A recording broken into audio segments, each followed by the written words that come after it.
The sound of small fists pounding against chain-link fencing echoed through Willowbrook Commons like a desperate drumbeat. "Please let us out!"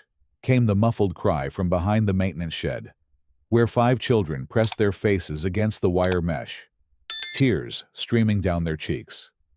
The afternoon sun blazed mercilessly overhead, turning the concrete enclosure into a furnace that reeked of garbage and chemical cleaning supplies. Maya Rodriguez, only 11 years old, but already bearing the weight of adult responsibilities, clutched her younger brother's hand through the fence. "We didn't do anything wrong," she whispered to 8-year-old Carlos, whose asthma was beginning to act up from the stifling air. Behind them, 3 other children from the neighborhood huddled together. Jaden, 10, still held the crumpled permission slip that identified him as a participant in the county's summer youth nutrition program. Emma and Sophia, both 9, clung to each other as sweat beaded on their foreheads. 20 minutes earlier, their world had been completely different. The children had been laughing as they approached the bright blue food distribution box near the community center, a cheerful fixture that had appeared 3 weeks ago with official county seals and multilingual instructions. Maya had carefully read the posted guidelines aloud to the younger ones, just as the program coordinator had taught them during orientation. "Take only what you need for today's snack. Remember to scan your ID tag. Help keep our community fed and happy." The children had dutifully scanned their plastic ID tags against the electronic reader, watching the green light blink in confirmation. Maya selected apple slices and string cheese for Carlos, while Jaden chose the granola bars his mother had specifically approved for his dietary restrictions. Emma and Sophia split a package of crackers, giggling as they planned to share them during their afternoon at the playground. The scene was perfectly ordinary, perfectly legal, and perfectly sanctioned by both county and HOA approval. Then, Karen Pemberton appeared. Karen strode across the manicured lawn with the purposeful gait of someone who believed authority flowed through her very veins. At 52, she had spent the last 8 years as the self-appointed enforcer of Willowbrook Commons Homeowner Association, treating every rule violation as a personal affront to her vision of suburban perfection. Her blonde hair was pulled back in a severe bun that seemed to stretch her features into a permanent expression of disapproval, and her voice carried the sharp edge of someone accustomed to immediate compliance. "What do you think you're doing?" she demanded, her words cutting through the children's chatter like a blade. The kids froze, suddenly aware of the adult bearing down on them with barely contained fury.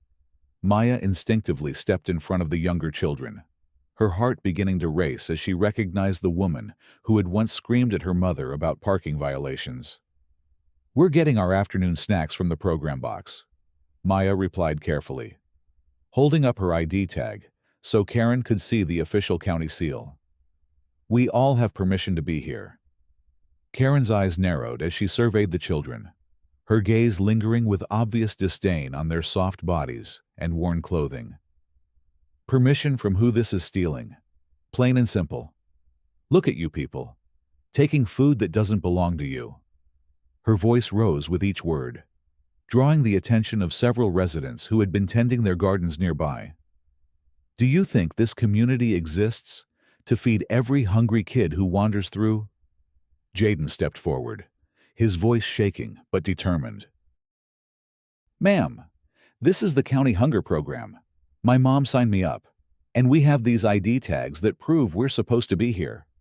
He held up his tag, the plastic catching the sunlight and clearly displaying the official registration numbers. "I don't care what fake cards you've made," Karen snapped, snatching the tag from Jaden's hand and glancing at it for barely a second before tossing it to the ground.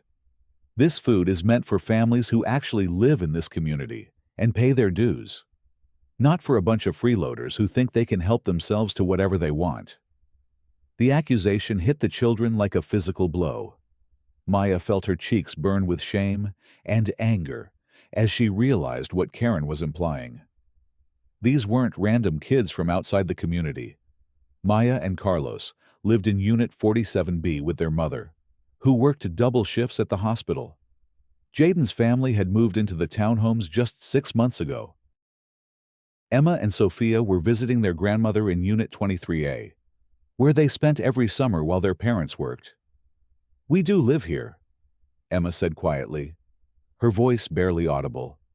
"My grandma is Mrs. Henderson in Building 2. "I don't want to hear your lies." Karen's voice had taken on a dangerous quality that made the children instinctively huddle closer together. "You're coming with me right now. We're going to sort this out properly." Before any of the children could react, Karen had grabbed Maya's arm with surprising strength and began marching her toward the maintenance area behind the community center. "The rest of you, follow me now, or I'll call the police and have you arrested for trespassing."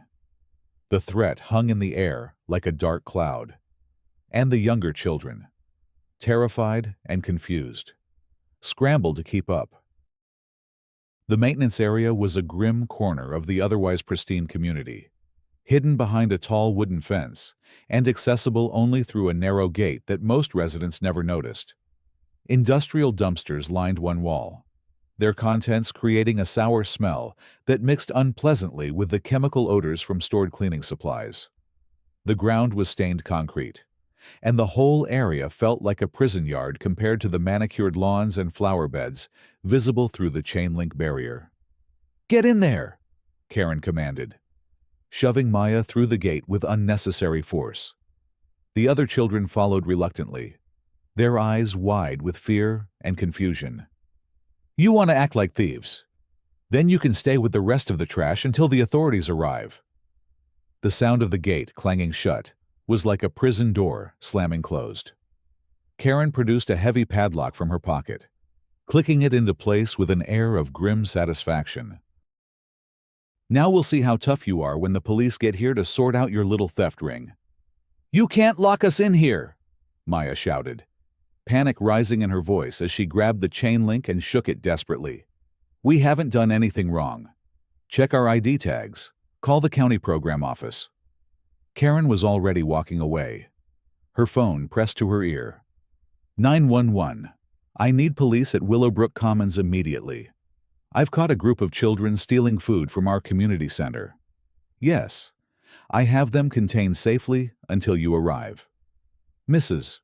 Patterson, who had been watering her roses nearby, approached Karen with obvious concern. "Excuse me, but those children live here. I recognize Maya Rodriguez from Building 4. Her mother works at St. Mary's Hospital. I don't care what sob story they've told you." Karen replied dismissively. "They were stealing food, and now they're going to face the consequences. I suggest you mind your own business unless you want to be accused of harboring criminals." Mrs. Patterson stepped back, shocked by the venom in Karen's voice. But she didn't retreat entirely. Instead, she pulled out her own phone and began recording the scene, her instincts telling her that something was terribly wrong with this situation. Inside the enclosure, the children were beginning to panic. Carlos was wheezing more heavily now, his asthma triggered by stress and the poor air quality. Sophia had begun crying in earnest, calling for her grandmother between sobs. Jaden paced the small space like a caged animal, his hands shaking as he tried to think of a way out. "My mom is going to be so worried," Emma whispered, pressing her face against the fence. "She told me to be back by 4 o'clock. Maya tried to stay strong for the others, but inside she was terrified. The concrete was already burning through her thin sneakers, and the smell from the dumpsters was making her feel sick. Worse than the physical discomfort was the crushing sense of injustice. They had followed every rule, done everything correctly, and yet here they were, locked up like criminals while their tormentor walked free. "Help!" she called out, her voice cracking with desperation. "Somebody please help us. We're just kids." More residents began to gather, drawn by the commotion and the children's cries. Mr. Kim from Building 3 approached the fence, his face grave with concern. What's going on here? Why are these children locked up?" Before anyone could answer, Karen reappeared, her face flushed with righteous anger. "These children were caught stealing from our community food supplies. I've called the police, and they're being held until the authorities can sort this out properly."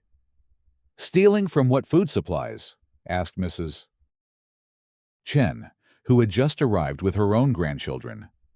"The only food distribution I know about is that county program box by the community center."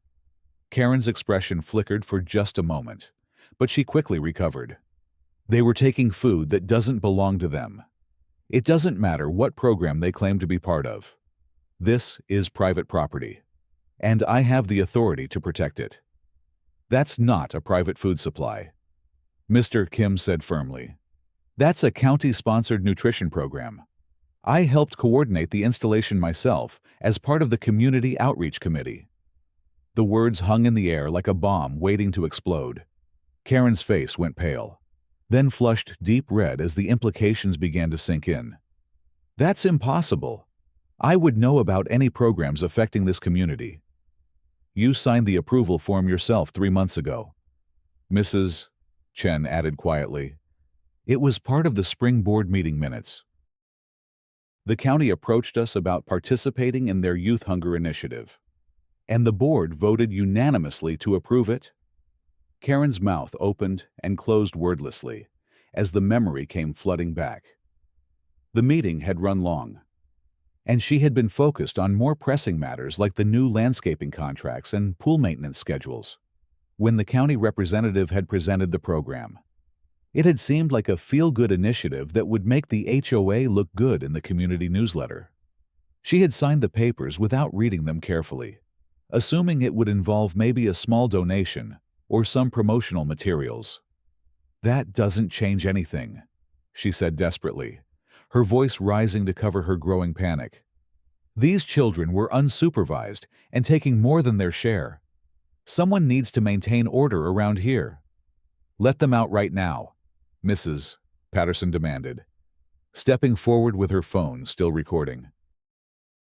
"You've imprisoned children for participating in a legal program that you yourself approved. This is kidnapping. I have the authority to detain suspected criminals until law enforcement arrives," Karen shot back, but her voice had lost its earlier confidence. "They'll sort this out when they get here."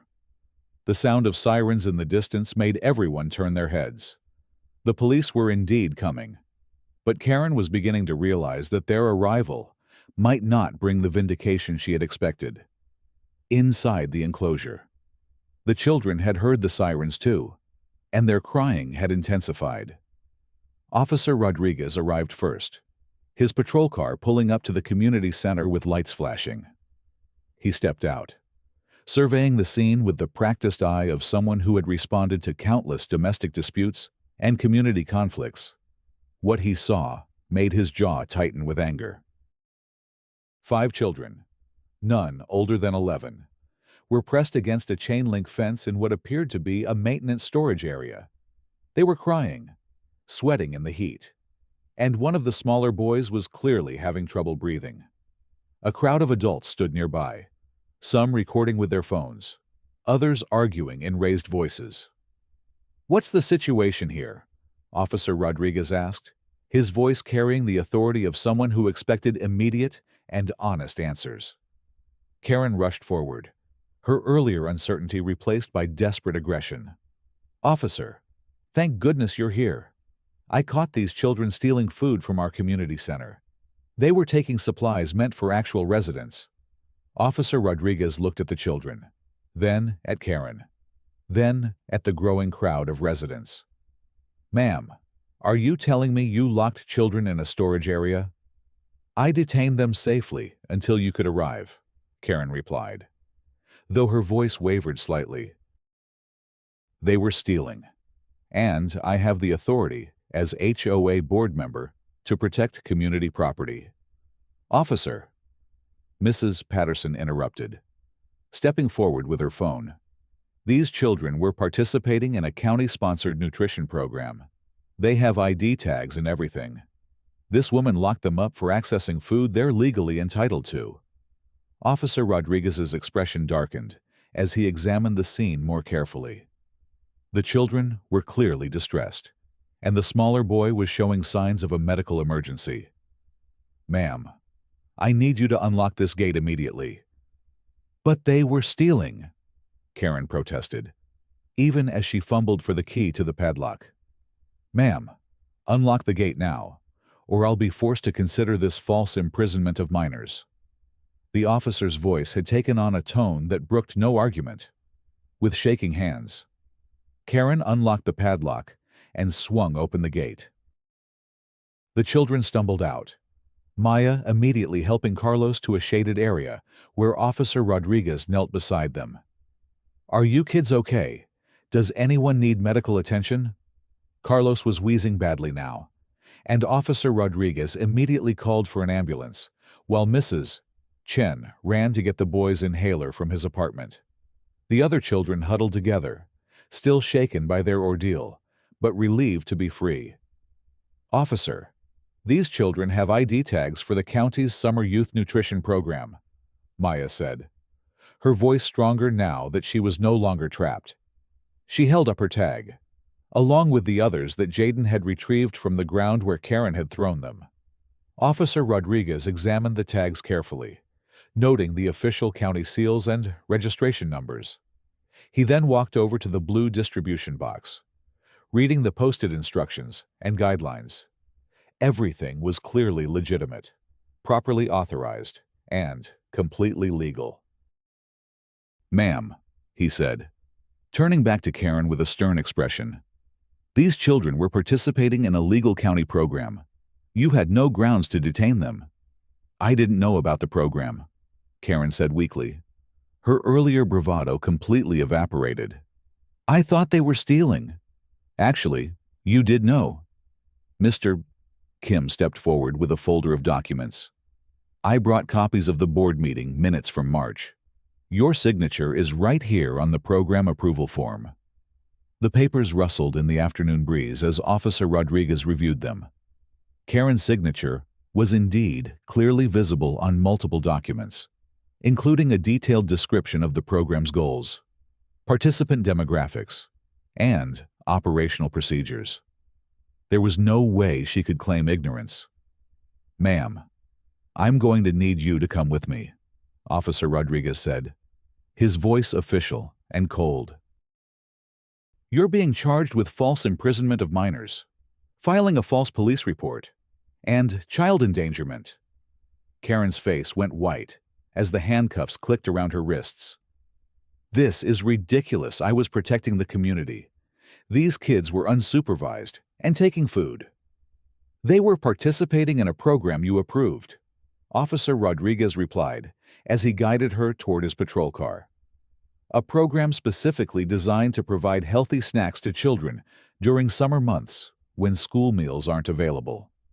As Karen was driven away, the remaining residents gathered around the children, offering water, comfort, and apologies. Mrs. Patterson had captured the entire incident on video, including Karen's admission that she hadn't checked the children's ID tags and her refusal to listen to other residents who tried to explain the program. The ambulance arrived to check on Carlos, whose breathing had stabilized once he was able to use his inhaler and get out of the stifling enclosure. The paramedics were outraged when they learned what had happened, adding their own voices to the growing chorus of people demanding accountability. "That woman could have killed this boy," the lead paramedic told the gathering crowd. "Trapping children with respiratory conditions in a hot, poorly ventilated space. This goes way beyond a simple misunderstanding." Word of the incident spread through Willowbrook Commons like wildfire. By evening, every resident knew what had happened, and the community was buzzing with outrage. Parents who had children in the nutrition program were horrified to learn how close their own kids had come to similar treatment. Grandparents like Mrs. Henderson were furious that visiting grandchildren could be terrorized by someone who was supposed to represent the community's interests. The next morning brought reporters from 3 local news stations. drawn by Mrs. Patterson's video, which had gone viral overnight. The footage was damning Karen clearly throwing the children's ID tags to the ground without examining them, ignoring residents who tried to explain the program, and locking crying children in what looked like a prison yard. This is exactly the kind of discrimination our program was designed to address. County Commissioner Martinez told Channel 7 News, "These children were stigmatized, criminalized, and traumatized simply for participating in a program meant to ensure they have adequate nutrition during summer months." The legal consequences came swiftly. Within days, Karen was facing criminal charges that could result in significant jail time. The county announced they were launching a comprehensive investigation into discriminatory practices within homeowner associations, using Karen's case as a flagship example of how unchecked authority could harm vulnerable populations. But the community response went deeper than legal proceedings. 3 days after the incident, Willowbrook Commons held an emergency town hall meeting in the community center, with nearly every resident in attendance. The mood was somber, but determined as neighbors who had rarely spoken to each other, united in their outrage over what had happened to the children. Maya and her mother sat in the front row, along with the other affected families. The children were clearly still shaken by their ordeal, but they had insisted on attending to make sure their voices were heard. Carlos held his inhaler tightly in his small fist, a reminder of how dangerous Karen's actions had been. "We're here tonight because our community failed these children." Mr. Kim began, his voice heavy with emotion. "We allowed someone to operate with unchecked authority, to make decisions based on prejudice rather than facts, and to harm the most vulnerable members of our neighborhood." Mrs. Chen stood up from the audience, her voice shaking with anger. Karen Pemberton locked children in a garbage area for the crime of being hungry. She refused to look at their documentation, ignored residents who tried to correct her, and called the police on children whose only crime was participating in a program she herself had approved. The crowd murmured in agreement, their faces reflecting a mixture of shame and determination. These were good people who had trusted their HOA leadership without question, only to discover that their representative was capable of such cruelty. "I want to say something," Maya said quietly, standing up with her mother's support.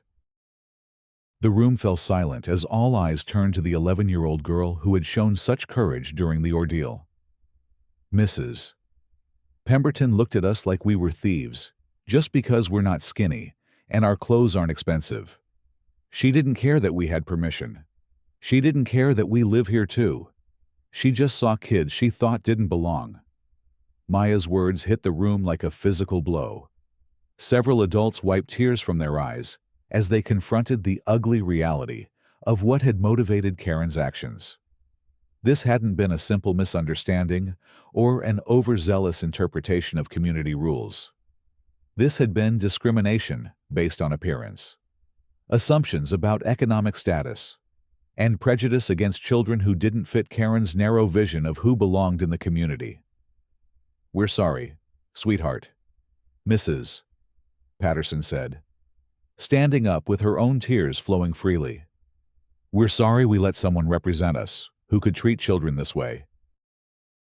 We're sorry you had to go through something so scary and unfair." The apologies came from all corners of the room, but Maya wasn't finished. "I don't want this to happen to other kids," she continued, her voice growing stronger. "There are kids in other neighborhoods who might get hungry this summer. They shouldn't have to be afraid of adults who are supposed to help them." The meeting continued for 3 hours, with residents sharing their own experiences of Karen's authoritarian behavior and discussing concrete steps to prevent similar incidents.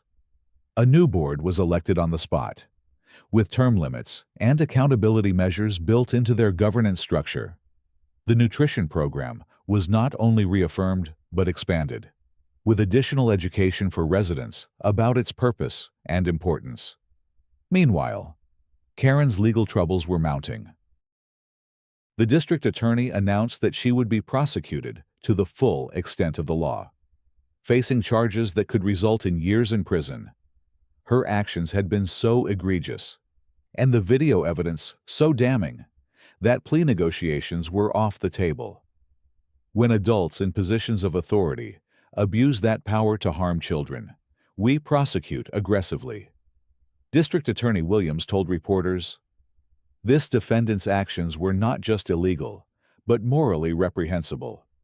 She traumatized children for participating in a program designed to ensure their basic nutritional needs were met." The civil consequences were equally severe. The families of the 5 children filed a joint lawsuit against both Karen personally and the HOA that had enabled her behavior. The legal team representing them made it clear that they were seeking not just monetary damages, but systemic changes to prevent similar incidents across the region. This case represents everything wrong with unchecked HOA authority. Attorney Sarah Kim told the media, "A person with no training, no oversight, and clear biases was given the power to police an entire community. The result was children being imprisoned for the crime of being hungry." As the weeks passed, Karen's support system crumbled around her. Friends distanced themselves as the full scope of her actions became clear. Her employer, a local insurance company, terminated her after the viral video brought negative attention to their business. Even her own family members began speaking out against her behavior, with her sister telling reporters that Karen had lost her way and needed to face the consequences of her actions. The trial, when it finally began, was swift and decisive. Mrs. Patterson's video was entered as evidence, along with testimony from the children, their families, and the residents who had witnessed Karen's behavior. The prosecution painted a clear picture of someone who had abused her authority, ignored evidence, and endangered children out of prejudice and spite. Karen's defense team tried to argue that she had been acting in what she believed were the community's best interests, but the evidence was overwhelming. The jury took less than 2 hours to return guilty verdicts on all charges. Judge Martinez, clearly moved by the testimony about the children's ordeal, imposed the maximum sentence allowed by law. "Your actions were not those of someone trying to protect a community," Judge Martinez told Karen at sentencing. "They were the actions of someone who let prejudice and power go to her head, resulting in the traumatization of innocent children. You locked kids in a garbage area for participating in a program you had approved. There is no excuse for such behavior." Karen was sentenced to 18 months in prison, followed by 5 years of probation with restrictions on her contact with minors. She was also ordered to pay substantial financial damages to the families and to complete mandatory counseling on implicit bias and child welfare. But the most significant changes were happening back in Willowbrook Commons, where the community had used the tragedy as a catalyst for positive transformation. The nutrition program had been expanded to serve breakfast as well as afternoon snacks, with additional programming that included educational activities and community gardening projects. Maya had become an unofficial youth ambassador for the program, helping other children understand their rights and encouraging them to speak up if they were ever treated unfairly. Her courage during the ordeal had inspired adults throughout the community to be more vigilant about protecting vulnerable residents. "Maya taught us all a lesson about standing up for what's right," Mrs. Patterson said at a community celebration 6 months after the incident. "Even when scared and trapped, she protected the younger children and insisted on their innocence. That's the kind of leadership we need more of." The new HOA board had implemented comprehensive reforms, including mandatory training on discrimination, clear procedures for handling disputes, and regular community forums where residents could voice concerns. They had also established a youth advisory committee, giving children and teenagers a formal voice in community decisions that affected them. Carlos, now breathing easily and thriving in the expanded nutrition program, had become something of a celebrity among his peers for surviving what they had dubbed the Karen cage. His resilience and his sister Maya's protectiveness had become legendary in the community, inspiring other siblings to look out for each other. The ripple effects of the incident spread far beyond Willowbrook Commons. The county used Karen's case to implement new oversight procedures for community nutrition programs, ensuring that similar discrimination couldn't occur elsewhere. State legislators introduced bills requiring HOA board training and accountability measures, using the footage of children locked behind chain-link fencing as a powerful argument for reform. When we see children being treated as criminals for accessing food, we know our systems have failed. State Senator Rodriguez told his colleagues during floor debate, "The Willowbrook incident shows us what happens when we give authority without accountability, power without compassion." A year after the incident, Maya stood before a packed auditorium at the county courthouse, accepting an award for youth advocacy on behalf of all 5 children who had been imprisoned that day. Her speech was brief but powerful, capturing the transformation that had emerged from trauma.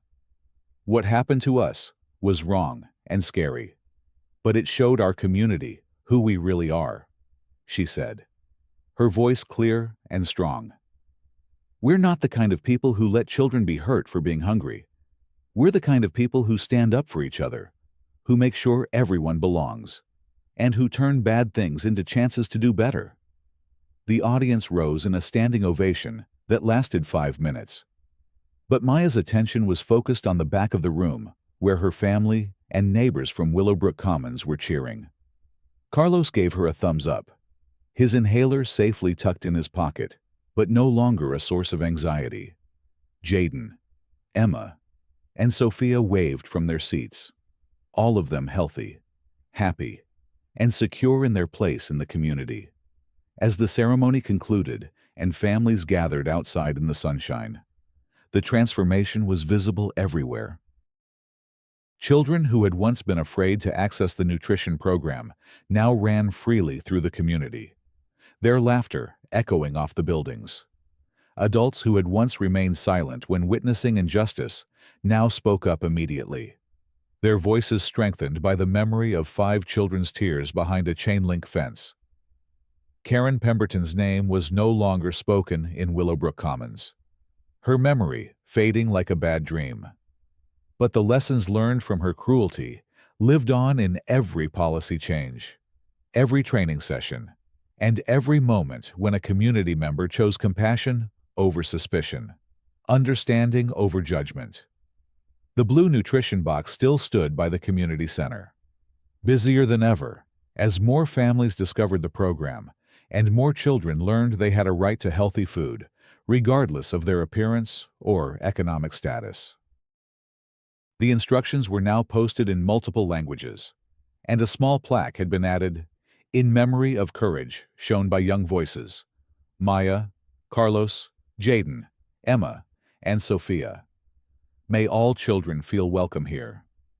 Sometimes the worst moments in a community's history become the foundation for its finest hours. Sometimes the voice of one brave child can wake up an entire neighborhood. And sometimes justice comes not just in the form of legal consequences, but in the transformation of hearts, minds, and systems that ensure no child will ever again be locked away for the crime of being hungry. The late afternoon sun cast long shadows across Willowbrook Commons as children played freely in spaces where they now knew they belonged, their laughter carrying on the breeze like a promise that this community would never again mistake its most vulnerable members for its enemies. In the end, Karen's greatest act of cruelty had become the catalyst for the kind of place every child deserved to call home.